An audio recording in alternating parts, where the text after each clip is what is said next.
to Bobby Owsinski's Inner Circle. I'm Bobby Owsinski, and this is a show all about music, music production, and the music business. My guest today is keyboardist and composer Chuck Kentis. First of all, there's a rumor that Spotify is going to release a platinum tier pretty soon. Now, a significant thing is it's $19.99 a month and includes things like hi-fi audio, a headphone tuner, audio insights, Library Pro, Playlist Pro, and limited ad podcasts. Now, except for the last one, we don't quite know any kind of details about anything else, except that they've been talking about hi-fi audio for quite a long time, about 18 months, and they'll be the first to admit that it's the most requested feature by users. Just as a comparison, Apple Music has a lossless tier at CD quality, and that's playable natively on Apple devices. Apple Music also has a high-resolution lossless tier that goes all the way up to 24-bit at 192 kilohertz. Amazon Music also launched an HD listening option for its $9.99 a month Music Unlimited service, and that's at no extra cost. This is called Amazon Music HD, and customers can stream more than 70 million lossless high-definition songs. So that's also at CD quality. Amazon customers can also stream more than 7 million songs at what they call Ultra HD, which they say is better than HD quality, meaning a bit depth up to 24 bits and a sample rate, again, up to 192 kilohertz. Elsewhere in the market, one of the best-known existing high-def streaming offerings comes from Tidal, whose Tidal Hi-Fi subscription also costs $19.99 a month and offers CD quality lossless streams at 44.1 16-bit. Meanwhile, you have Deezer that offers their hi-fi tier, and that's at a price of $14.99 a month, and just like Tidal, it basically gives you 44.1 16-bit files, but they're FLAC files. The other thing that we hear about the Spotify Platinum tier is their studio sound, and that's speculated to include either Dolby Atmos or Sony 360 Reality immersive audio.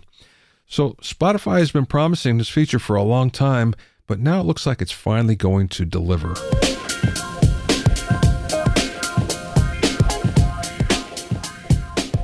If you have any questions or comments, you can send them to questions@bobbyowsinski.com. Also, I'm pleased to announce that the 5th edition of my Mixing Engineer's Handbook is now available. It's totally updated and includes new sections on mixing and immersive audio, self-mastering, new mixer interviews, and much more. Get your copy at a special discounted price at bobbyowsinski.com/handbook. You can also find it on Amazon and Apple Books. And remember, you can learn all about the latest in music, audio, and production news when you sign up for my newsletter at bobbyowsinski.com. There you'll also find out about openings for my latest online classes and special events. That's bobbyowsinski.com.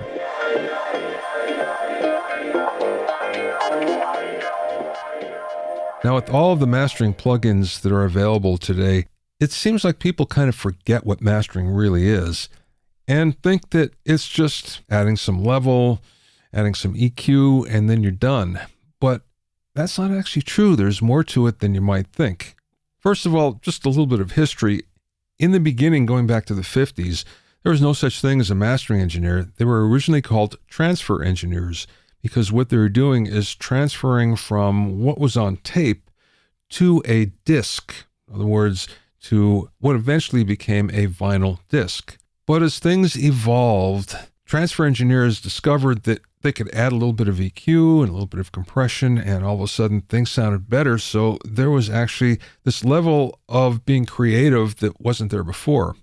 All of a sudden you had the mastering engineer, almost as we know it today.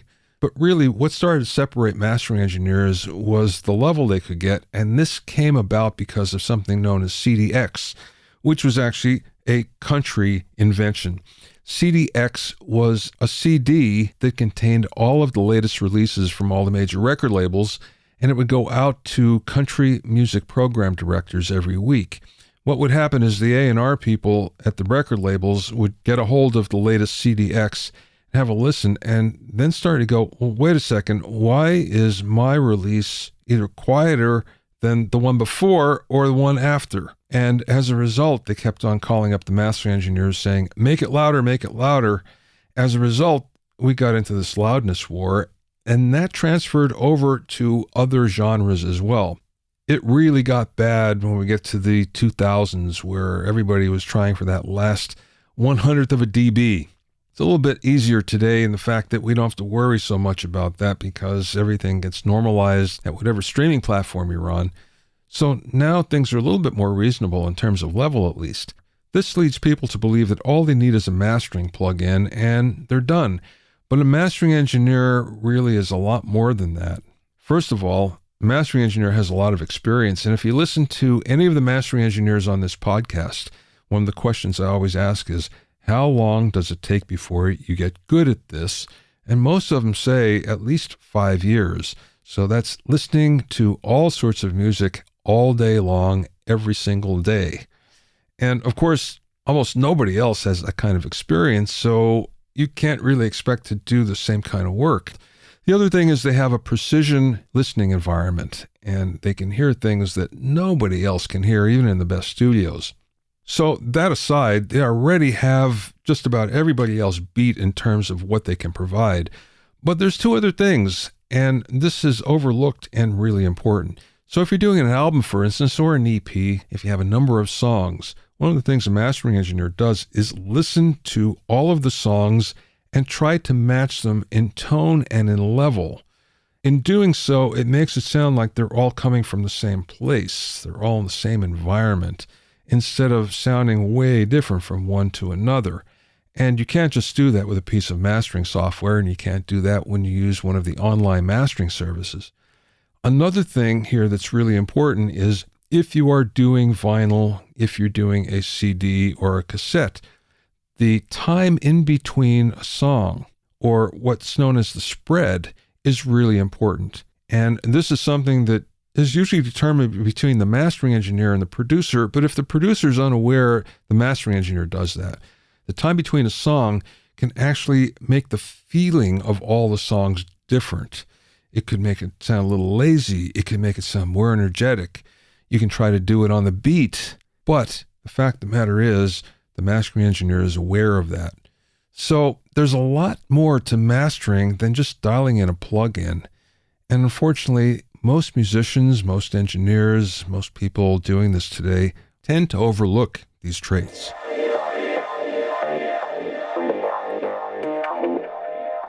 My guest this week is Chuck Kentis, who's worked as a touring and session player with artists like Nona Hendryx, Julian Lennon, Power Station, John Waite, Richard Marx, Paul Young, ABC, and Micheal Bolton. He's also been a collaborator and musical director for Rod Stewart for over 30 years.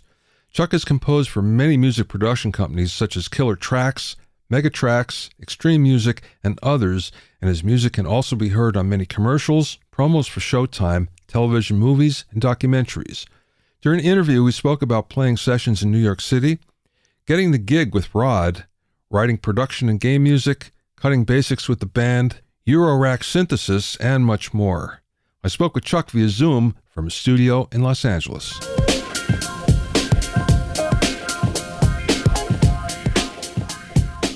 Let's go back to you getting into the music business and just getting into music. When did that start? I started actually playing piano 5 years old. My mother got me lessons. I hated it. And she says, one day you'll thank me. And I did. I always did. I played all through high school, different instruments. I played trombone, drums, flute and stuff into high school. And then I wanted to study composition. And it was difficult. There was a friend of mine who got into Jersey City State, which is at the time was a really good jazz college. It was that and Montclair State. Montclair State, Thad Jones would teach there. And he got out of high school a year early and started there. So I was still in high school. I went to my counselor. I was a senior. I said, look, if I go over there and take classes? And they said, well, go ask him. And I said, went over there and applied. And they said, well, just get a letter from your counselor. So I started taking lessons there, and then I went into, they didn't have composition majors. So I went over to Mannes College in New York and asked the dean. I got the dean of that, I can't remember his name, to give me composition lessons. I had studied with a composer from Paterson, New Jersey called Richard Lane, who's actually recorded on like Mercury and stuff. I studied composition with him, but that's really what I wanted to do is write. But I started playing in bands when I was 16 in bars. And the scene in Jersey was, you're from the East Coast, so I don't know if you remember this back in the 70s where it was. I played that scene in Jersey, so yes, I remember it well. Yeah. It was amazing. You earned a living doing that. At least a lot of bands. I remember looking we used to have a paper aquarium, and on any given night, you could go within a 20-mile radius and find like 10, 13, 15 bands playing.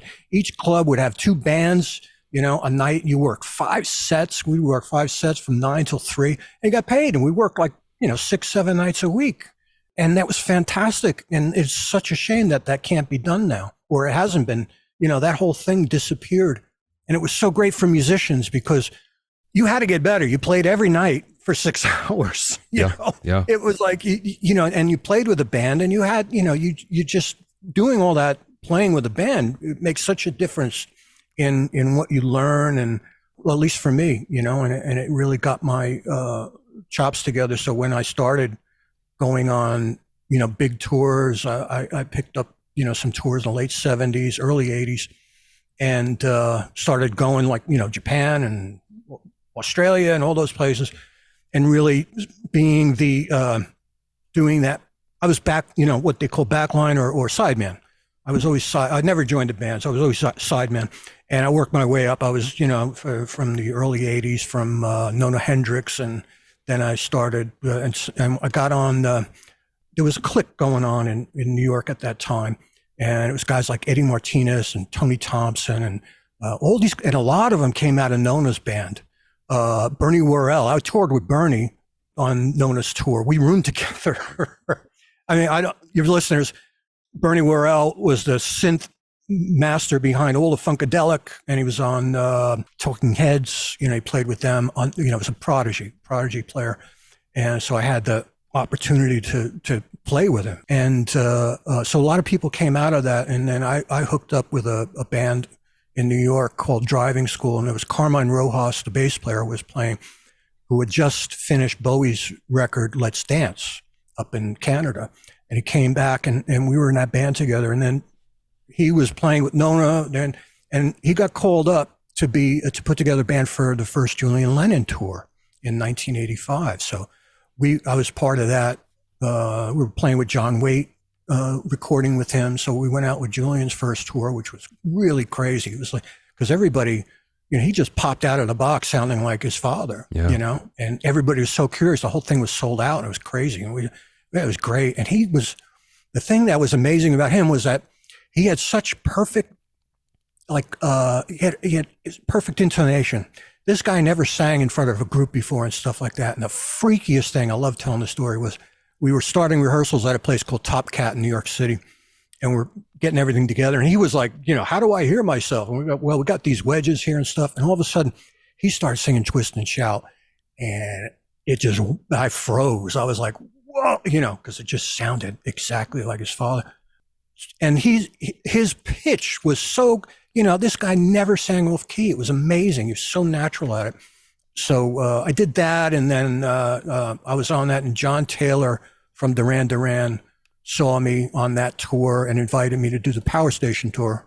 And I worked with Tony Thompson on that, and John and Andy Taylor. And Robert didn't go out on it. It was a singer, Michael DeBar. Mm-hmm. Went out and played that. And we had a back line of extra people, percussionists, Gary Wallace, who was the MD for like Pink Floyd and a bunch of other bands playing percussion. And did another Julian tour after that. And then Tony wound up doing Rod Stewart's Out of Order record with Bernard. Bernard Edwards, the bass player, both of them from Chic. And so Rod wanted to put a new band together, and Tony recommended me. So we were just finishing up a tour with Carmine with an English artist called Belouisum, and we got a call, and we flew out to LA, and we did the auditions, and me and Carmine got in the band. That was in May of 1988, and I worked with him for 30 years. I had an accident, got out of the touring in 2017, so it was that was a long employment. No kidding. I did other things on the side. I can pick up. I did other sessions and stuff like that. But I mean, he was busy. We were out the first tour when I joined in May, we went out for 18 months. Wow. We hit the States like twice. It was crazy, and he did a lot of tour every year. I think there was only one year that we didn't go out in the summer or whatever. And, his thing was summer here, then he'd go down to South America, Australia, Southern Hemisphere during January, February, because that's their summer. Yeah. So we'd always go down there and do Europe in between and stuff. So we were constantly out. So I was really lucky and blessed to have that job for that long. I don't know many like even executives who work for a company that 30 years. Yeah. Let me ask you a question about that. Yeah. Because Rod changed as an artist over that 30 years quite a bit. Yes. So I was there when he went to the standards. Yeah. And that was great. The thing, what we did with that was he split the show in half. So he would do a first set, so to speak, of, his hits and stuff like that. Then curtain would come down and we'd change, and the whole set transformed into this 1940s big band. So you had all the players were up, like kind of set up on stands with RS on it. And then we had a string section, and I was conducting at the time. I took lessons I went to UCLA and took lessons from a conductor, Tom Sharp. He taught me conducting. And so what was going on, the first record, so we were really the first as far as using playback for live shows, which is kind of standard now for most shows, I think, for most pop artists at least. But then I remember Seal was doing it, and he was trying to run it with Pro Tools, and it would crash all the time. Every show they were doing, they had this big setup, and it would just hard. And so there was a guy there who came in and gave us a new kind of system to work with, and we were using hard drive recorders.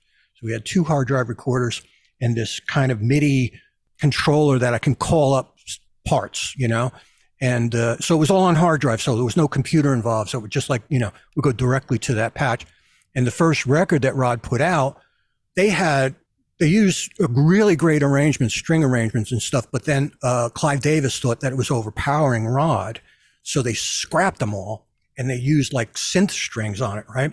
So they wanted to use this playback system. So I said, we don't have real strings on these shows. So I had all the charts, wound up going, I booked over in Prague, a 60-piece orchestra, string section, and it was so cheap. It was embarrassing how cheap it was. I think we did 2 full days, and their sessions were 4 hours. So we did 4-hour sessions. We recorded probably about 17, 18 songs. I think it was 17 grand for the whole thing. And it sounded amazing. These players were so good. So I took that back, and what happened was I had what did I have? No, maybe I had 30 players or 40 players, and I doubled them. So they would play it once and play it again, so I can double everything up. Came back, edited everything. So that was what I used, and we had live strings on stage, live string section. But this was the real sound that they wanted to use, especially for that stuff. You needed to have that really lush sound. So that's what it started with was that kind of system. Before I moved over to, I had met somebody who does Cirque du Soleil, and they were using Ableton at the time, there was no solid state drives out, and when you used regular hard drives, you'd get glitches and it would sleep. And I had TV shows where that would happen. So they told me about these solid state drives before they were popular and stuff. And so I went that route, and that was like, never failed. That thing was solid, Wow. Just running on a laptop. So Ableton, I had all the stems and everything like that run for strings and things like that. So yeah, so for that part of his career, which he did like 4 or 5 records with, that was a part of the tour, the live package. So that had to be done, and then he got away from that, started doing other kind of cover, did a soul record, he did a few different kind of genres. Oh yeah, like kind of classic rock. He had some older, kind of standard rock songs on there, Creedence and things like that. So, it changed up a lot, but everybody still went for his older catalog, and they still do. You go, we were doing all over, especially in the UK, Australia, that his his fan base, they all look like me. They're all gray hair and all, but they've been following him since the 60s and 70s, and they come back for that same, he's got a huge catalog, because there were a lot of hits that he had in Europe and probably everywhere except the US that were big hits that never made it here. Like, Every Beat of My Heart, Sailing, I Don't Want to Talk About It. Huge that we would end the shows with, and you played them here and they had no idea what they were, but worldwide they were really big. It's kind of that because he loves the football, which we call soccer. Yeah. He's a big fan of Celtic from Glasgow. So it was kind of that kind of crowd. You had that, football fan base thing, because they all love football there. So, anybody comes in, he starts doing that stuff and they just go crazy. Got it. Yeah. So you said you had an accident and it caused you to stop. So what happened was we were playing in Europe. We just finished a show in Gothenburg, and I was everybody, and there was like a week break, and everybody was just staying in Europe and we're going to hang out there for a while. I booked a flight to come back to LA to pick up my younger son, and I was going to bring him back because we were just getting ready to do Isle of Wight. And then we're going to go to Israel and we're playing Jerusalem. So I wanted to take him with me. But the day before the day of the gig, I was in a store and I just slipped and came down on my wrist and my side. I thought I broke my hip because it was raining that day and it was a marble floor, so I hit hard and I thought I damaged my hip and really didn't feel it in my wrist. And I played the show that night, and then the next day it started blowing up. And thank God I came back to LA and not stayed there, because I would have. What happened was I came back. I went to a place. They X-rayed it, said, "Yeah, I got a break in the wrist and stuff like that." Put a cast on. 2 days later, it's excruciating. They take the cast off. The thing is blowing up. Turns out I've got a staph infection inside of there that's gotten into my blood. So I had to go in there. I went to Cedars that night, emergency surgery, wound up staying there for a month. Wow. A month. They did 4 surgeries on my wrist and then another 2 after that. And it just, so it was about a year. I was hoping I can still play. And what happened was I was having problems with the tendons on the top.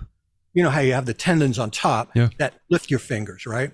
So this finger, they were trying to fix that tendon and they couldn't fix it.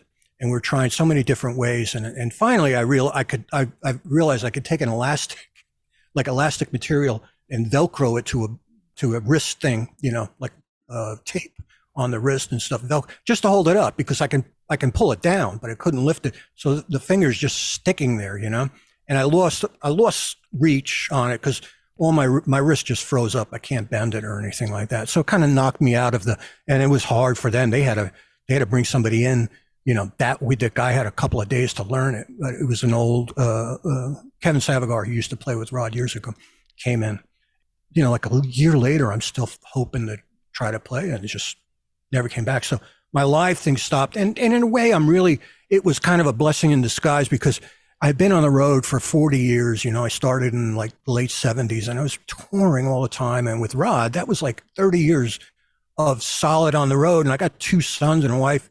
And so finally, when this happened, I was like, man, I can, and they're grown now, but I get to spend time and have a relationship with them now. And it's so good, and, all that time, my poor wife had to, really took the reins of everything, so, God bless her heart. And so now that I'm back, this is the longest I've ever been in one place, Yeah. This, like a year later, I was like, I've never been home for a year. This is crazy.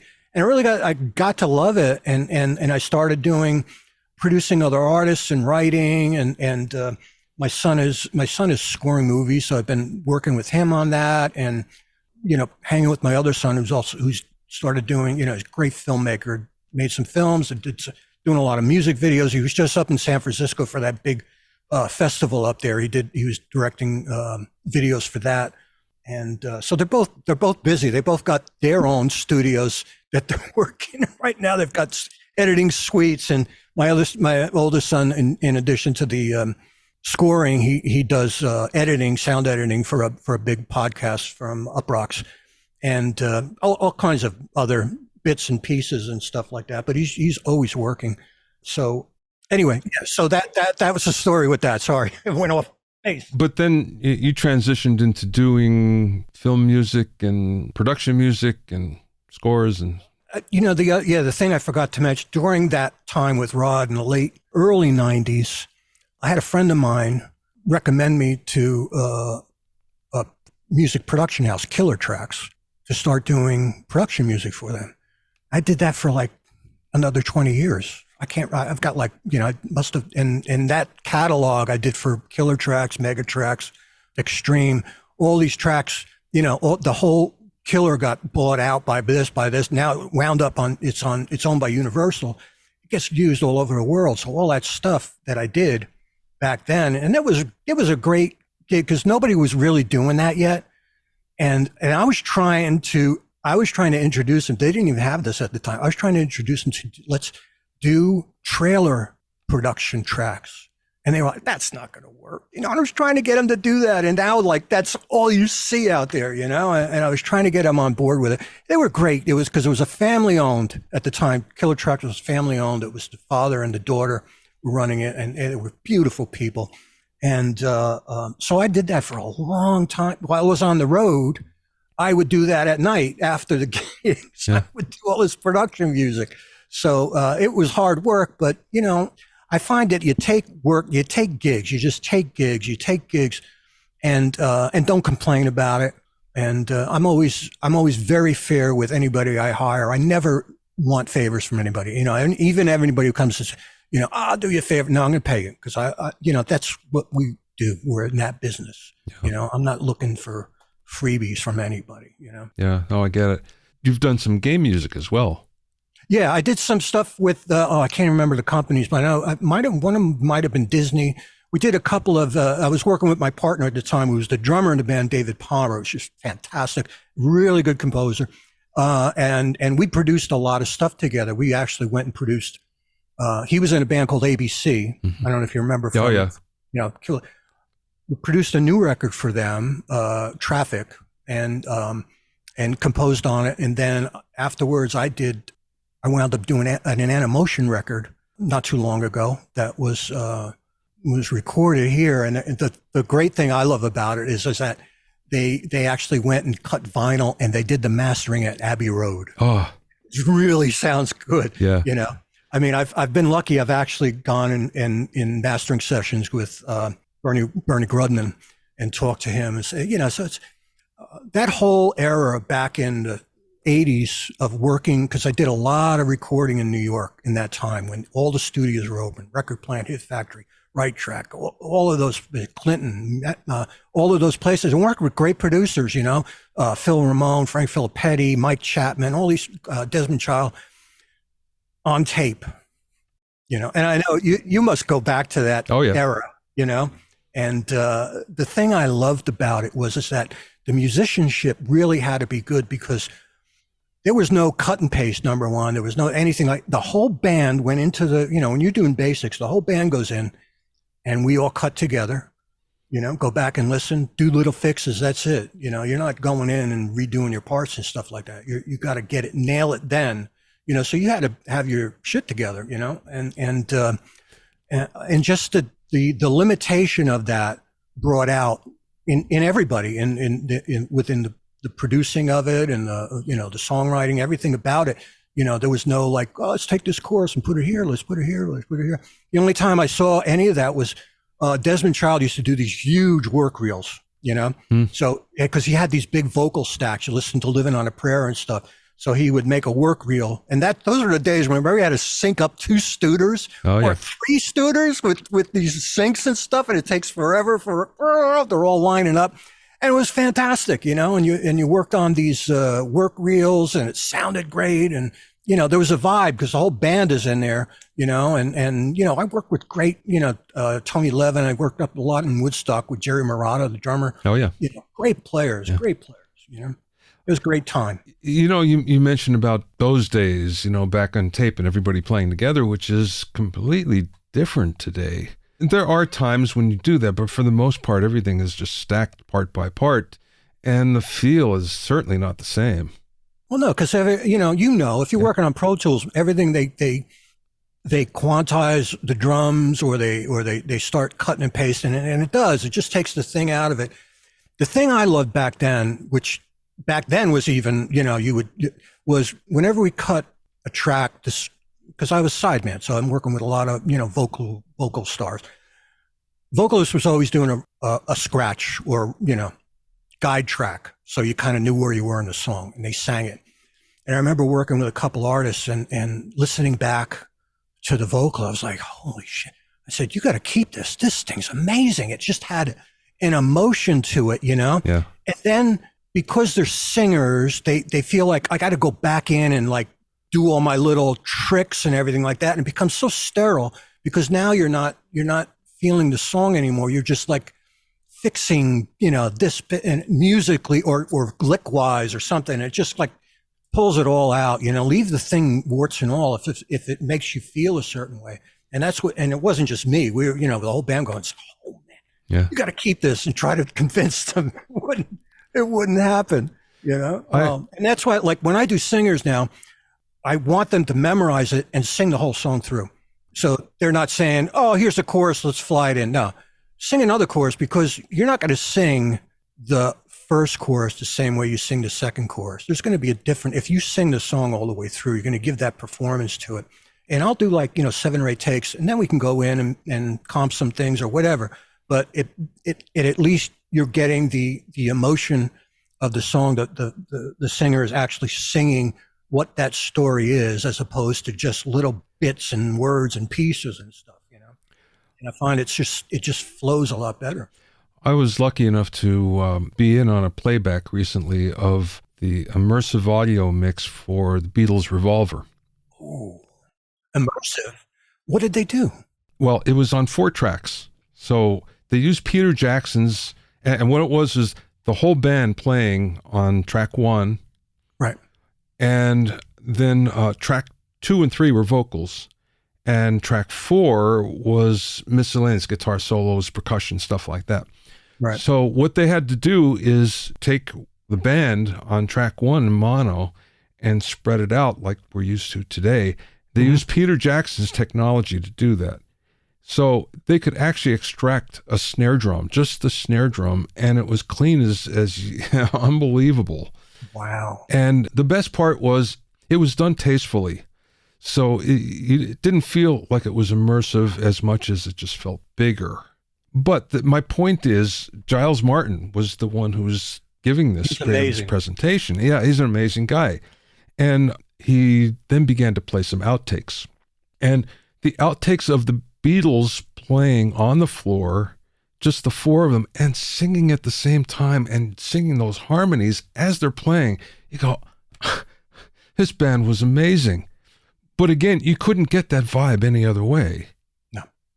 No, imagine them trying to cut, separate parts and everything like that. At the end, it kind of winds up that way. One guy floats in and does, here's my solo and things like that. Yeah. But, playing like that, that's why they played, and I was just talking to my son about this, because he did that festival up there, and he said some of the stuff was so loud, because it's like that crazy ass dance music or whatever. Anyway, so I said, I love the old, like today, I really can't get so much out of, like, if I see a band and everything's coming out of the system, it sounds clean and good. But I said, I grew up playing with a drummer behind me with no plexiglass, a guitar player with a 8x12 Marshall amp, the bass player with an SVT with 2 cabinets. I was playing a Rhodes and organ through a Ampeg V4 amp with 8x12s. That was the sound coming off the stage, and the only thing in the PA was vocals and maybe a little kick or something like that. But all that sound came out, and it really does something to people, when it's like that, as opposed to coming out of like a stereo. It's like, it's a big stereo and it sounds great, but we've lost that. Maybe some bands still do that, but it was funny. I went to see, I don't know if you heard of this band, Sun. They are they're like a, it's not metal. What is it called? It's like drone.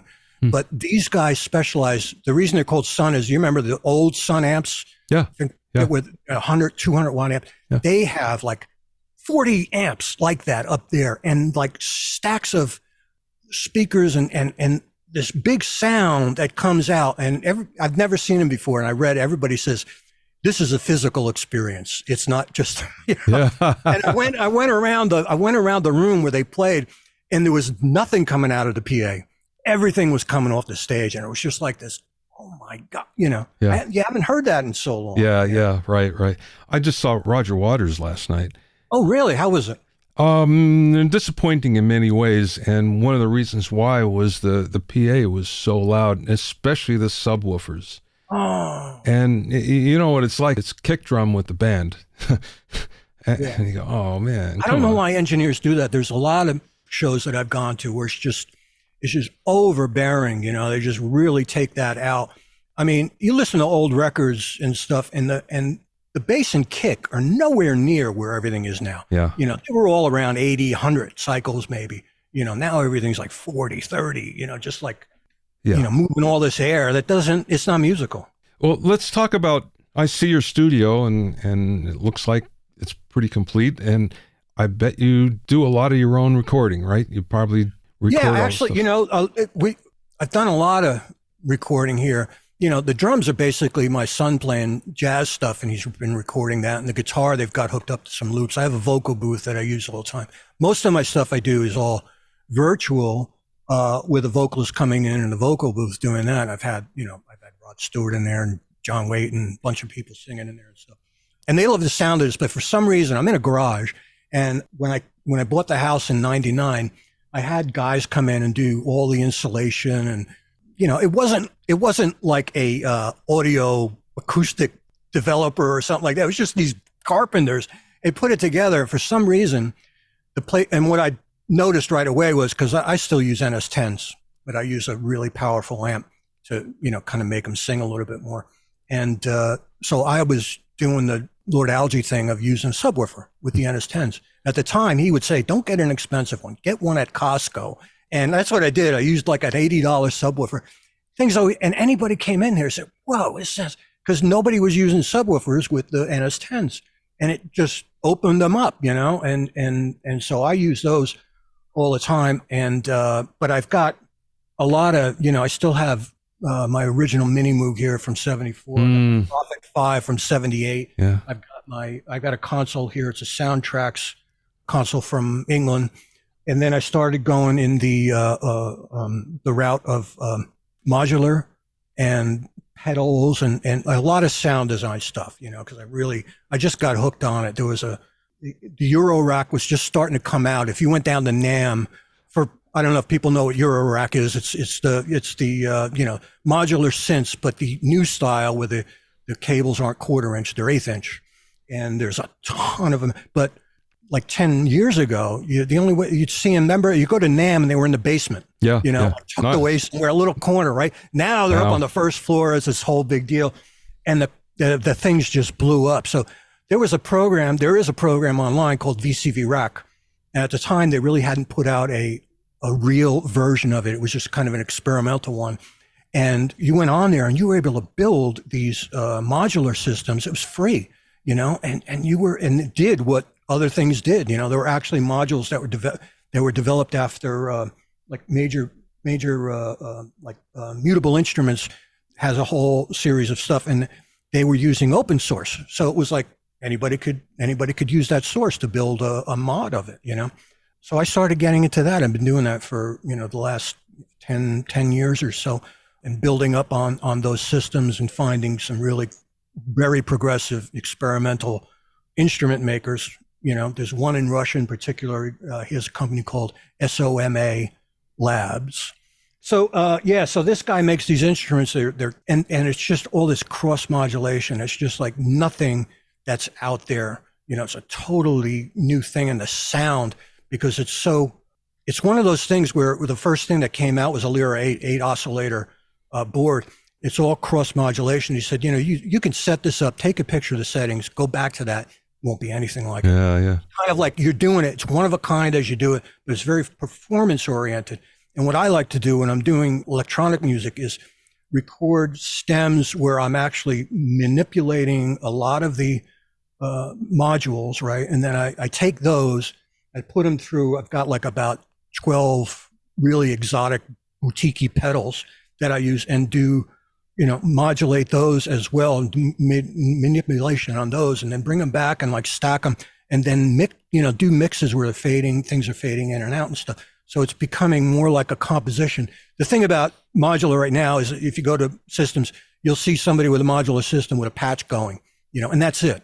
And it's like, that's the thing. And that's kind of like the purest way of like, here's my patch, here's what it sounds like for 30 seconds or a minute, whereas I like to do, I want to go back to composing like Morton Subotnick and stuff where pieces are, 10 minutes long and you're actually, it's a development musically like a sonata would be or something where things are coming in and out and they're actually, telling kind of an imaginary vision, so that's kind of what I'm doing now.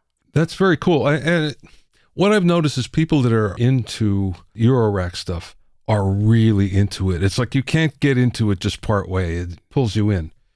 I was doing it. I bought my first modular system from Make Noise. I bought what they called a shared system.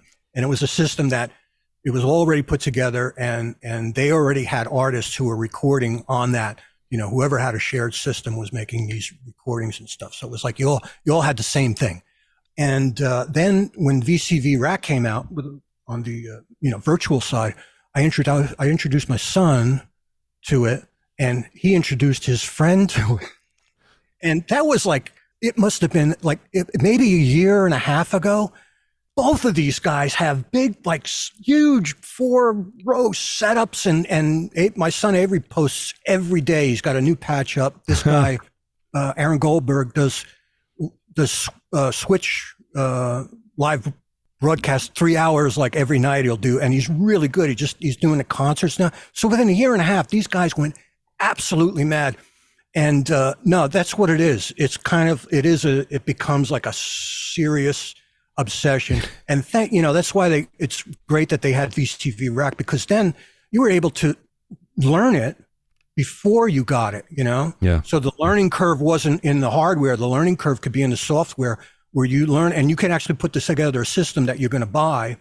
And then when you get it, you kind of know what's going on already. So a lot of these guys are really ahead of the curve, and it's great. That's very cool. All right, Chuck, last question. What's the best piece of advice that you ever received, or maybe something that you learned along the way? Oh, okay. Probably two things. When I was playing with Nona Hendryx, and it was a funk band, I learned funk and stuff. And a lot of musicians have the habit of like, if you're not sure of yourself, you kind of back off. And she would say, get it forward, just play it forward no matter what it is, so that it's, it could be wrong, but at least you're there with it, And I kind of got that. It was kind of loud and proud, type of thing, rather than sneaking around stuff, So that changed my playing a lot. And the other probably best advice that when I was working Comer and Rojas, and he was the MD at the time with Rod Stewart and stuff, and it was just about appreciating and getting the job done. And not being, when you're a side man, you got to tone it down. You can't, I'm whatever, So as a side man, it's good because you keep that humility, but you still do the job that you're hired to do. So it was really kind of about, no matter what, we get the job done, we get it done right. We don't moan about anything, and that served me so well throughout my career, because then word gets around that you're good to work with, and that's what you want. You don't want to be like, this guy's an asshole, don't hire him. Yeah, yeah, right.